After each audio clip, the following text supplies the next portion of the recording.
She doesn't know she's beautiful, 'cause no one's ever told her so. And the demons that she hides are all she knows. Maybe she could fall in love with someone in her life that she could trust. Hey guys, how's it going? It is I, the real Randy Chavez. Coming at you today with an interesting video. Everyone say hello to Dashi. Hello, Dashi. For those of you that are new, we have fun here. Welcome. And if you're not, welcome back. I love you all. Virtual hug. Let me tell you a story. My name is Randy Chavez. And since I was younger, I was obsessed with money. There's a couple different reasons for that. Maybe because I was born literally in the dirt in Peru, happened to win the lottery, so to speak, get adopted, and be brought to America. And with a lower middle class family, good education, good place. That being said, I believe school is kind of. I've literally made videos of me telling my friends like, "Hey, quit school and do this. Don't go to school and do this. School is a bad idea." It's not financial advice. I'm not a financial advisor, but I never liked it. I had vehemently opposed it every chance I got, and was not the best student at all, at least in high school. I worked for a few years after high school.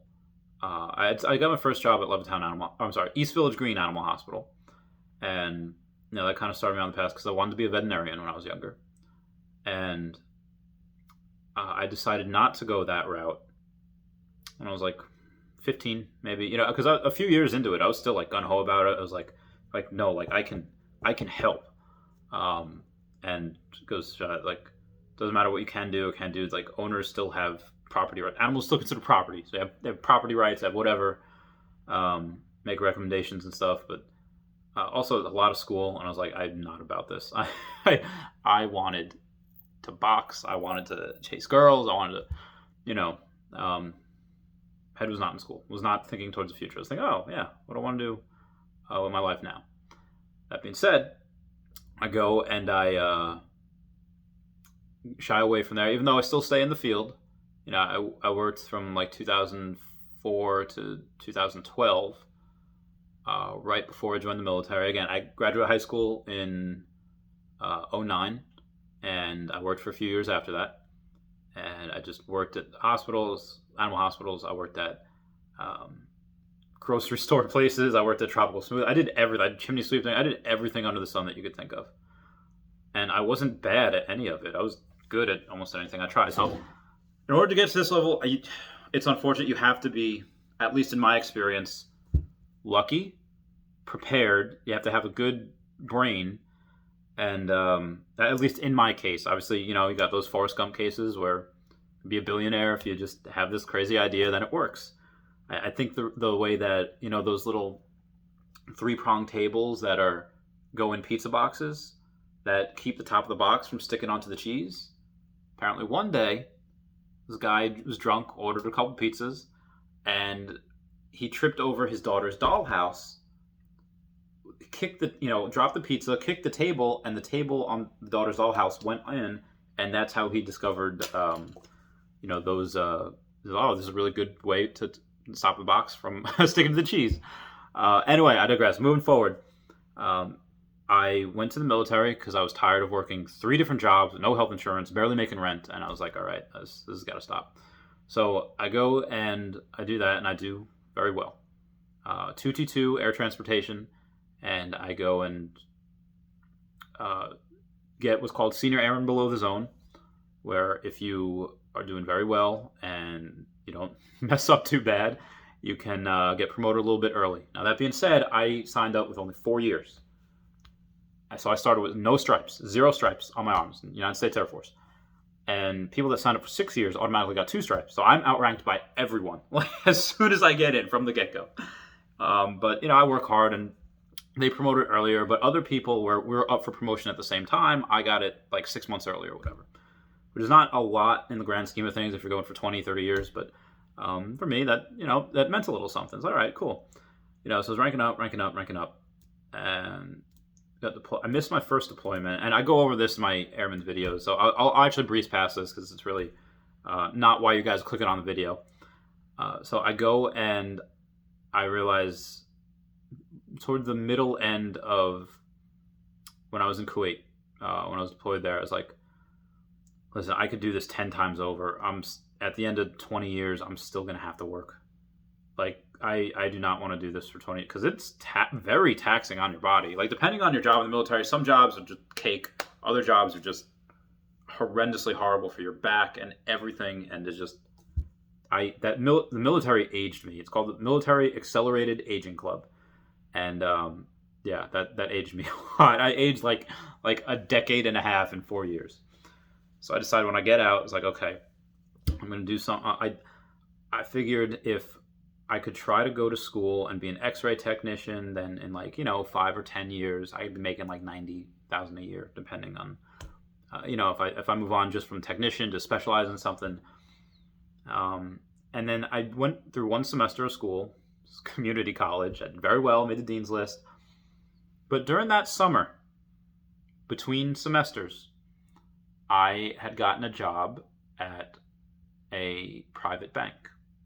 They do loans, high-risk lending loans that Citibank, Chase, all these other big banks that will not touch because the credit is bad. So I go and I say, okay, well, how do you go and underwrite these files? And they say, well, here are the guidelines. You just got to make sure here what's coming in, what's coming out. Why is their credit bad? Is it because they just don't pay their bills? Is it because they declare bankruptcy every few years?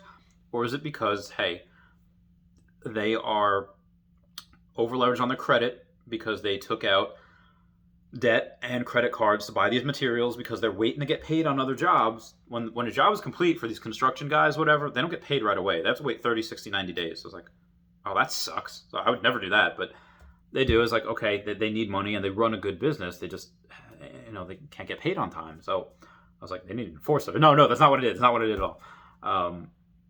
So I was like, okay. And we broker out deals. We get a couple points on them.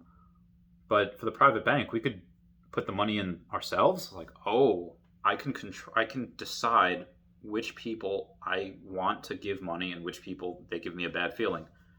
Whether you call it luck, you can call it skill, you can call it the ability to read people. I was very good at that. I had 2 people that I read wrong and did not pay me back. Everyone else that I did paid out. Then you had the pandemic happen, and then everyone declared bankruptcy and didn't pay their bills, and that sucked. That was so I do this I get out of the military in 2016, I go to school 2017, get this job summer of 2017.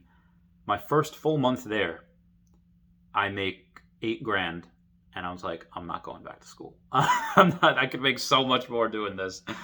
So I go, I immediately take all the money that I'm making and put everything in. Smart investing says do not put more than 5% of your money into any one investment, because you just don't, in case it goes up. But no, I was putting everything that I had was in the deals, because I started with a couple grand. I started with like nothing. I didn't have like these hundreds of thousands of dollars to do it. So I started with a couple grand. I go each, and you're getting paid back each week. You get paid back weekly, not every month. So each week, I'm taking that in conjunction with what I'm making on the brokerage end and combining it all and putting it more into more deals.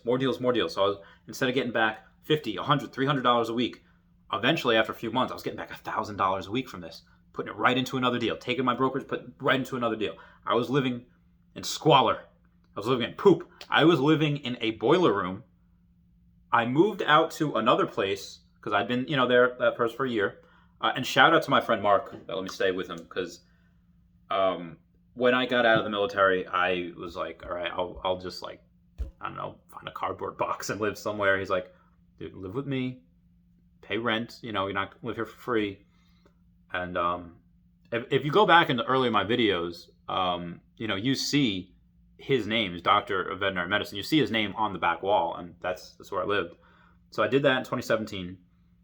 2018, because I was there for a year, I went to this other place, which is like a frat house for like 40-year-old men. And yeah, there's no heat. There was AC, thank God, but there was no heat. And I am putting everything that I have. I'm living in these cheap places because everywhere I have, every money was going into that. I was going into that, and I was making a little bit of money, so I was like, oh, what do I do for fun? I like Pokemon cards. I love Pokemon. I love Nintendo. I'm going to buy some of those. And that was 2018. I bought a little of those. Nothing crazy. And I do this, and by 2019, I find out, I do some math, and I have $100,000 aging receivables. That is mine. That is, I could not work for a year, and that is mine.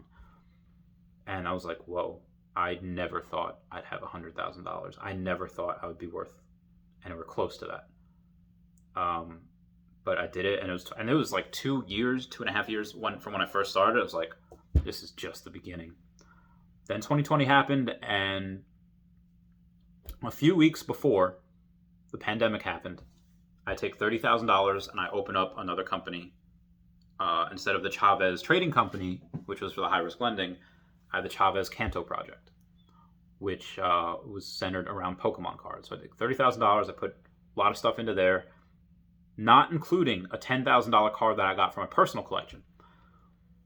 So yes, I put a lot in. I put almost half of my net worth into that. And then the pandemic happened. So I lose, well, maybe it was like a third or something. I lose $90,000 because everyone that I gave out money to, 150,000 agent receivables, gone. 90,000 of that wiped away. Some people slow paid, but most are just, gone. So I was in not a good way. I just spent all that money on Pokemon cards. Net worth cut in half, and I was like, no. I'm going to work even harder. I'm going to salvage what aging receivables I can. I put it all into Tesla because I thought that was the most underrated company at the time. It goes from 900 a share, like 330 a share. This is before the split. And I was like, I'm going to close up this business. I'm just going to double down on Pokemon. So I take all the aging receivables I had, it's like however much money I put into Tesla, like 30 grand or another 40 grand, whatever. And I was like, okay, that's it. I'm going to just do Pokemon. But then, after a couple weeks, after a couple months, around May of that year, I was like, okay, well, I'm making some on the brokerage end again. A lot of these deals are coming back, and I see a good deal. These people are some people thrive in the pandemic. Okay, yeah, it's a good deal. I'll put money in there. It comes back. End of 2020, everything's fine. Everything's hunky dory. It's all good. Things are back to normal. But the Pokemon cards, when people were home collecting unemployment, what did they do? They looked at their old art.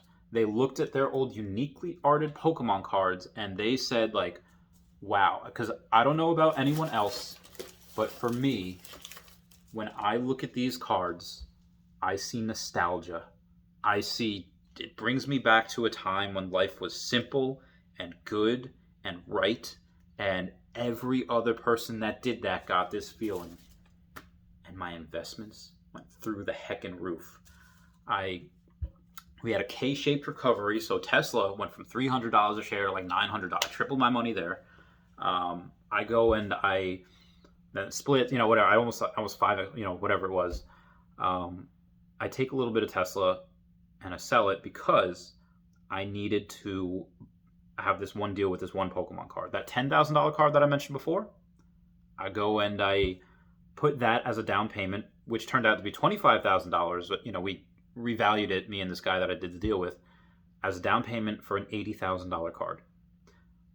We did that in August of 2020. That's the agreement that we came to. I gave him that card that was valued at $25,000. Another card, some cash, and I had until February 1st, 2020 to pay that card off.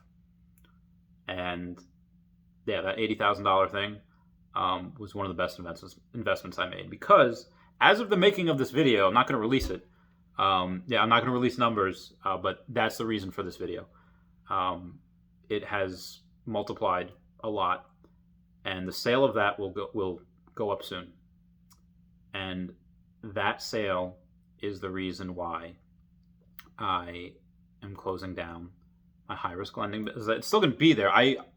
Which another shout out, my partner Dan, business partner.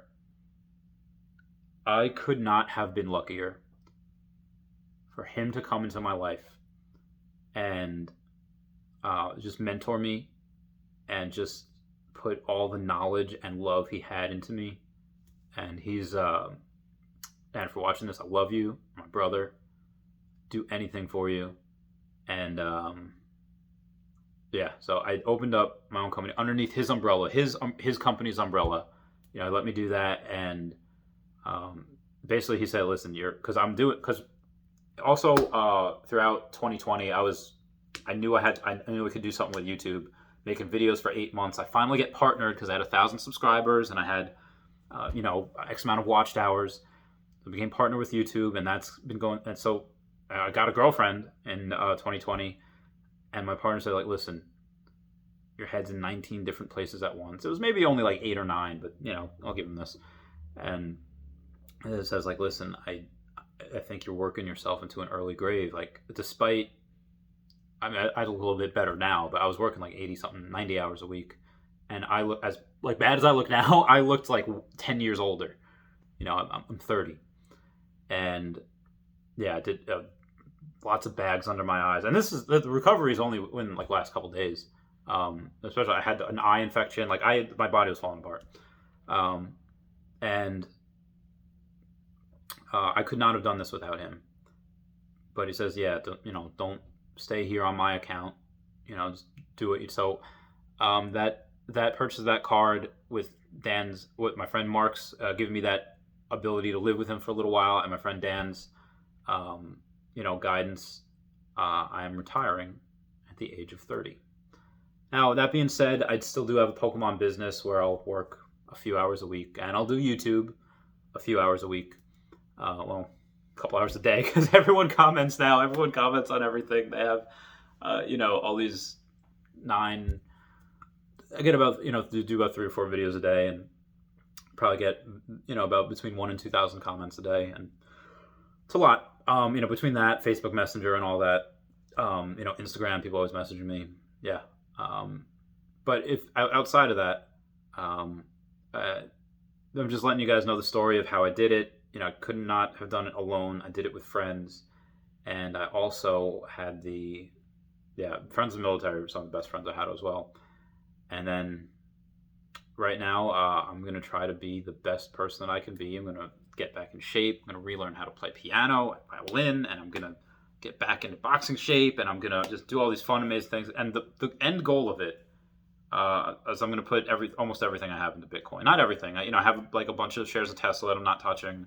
Some personal collection Pokemon cards I'm not touching. But that's one sale of this Pokemon card. Yeah, like 60% of it is going into Bitcoin. That's the one thing I think is going to 20x. I think it'll be $1 million a coin before 2030. But that's it, guys. I hope this helped. If you have any questions, drop them down below. Everyone say bye-bye, Dashi, bye-bye, Dashi. Let me know if you want me to make videos on anything, because I have time now. I love you guys. Bye. Yeah.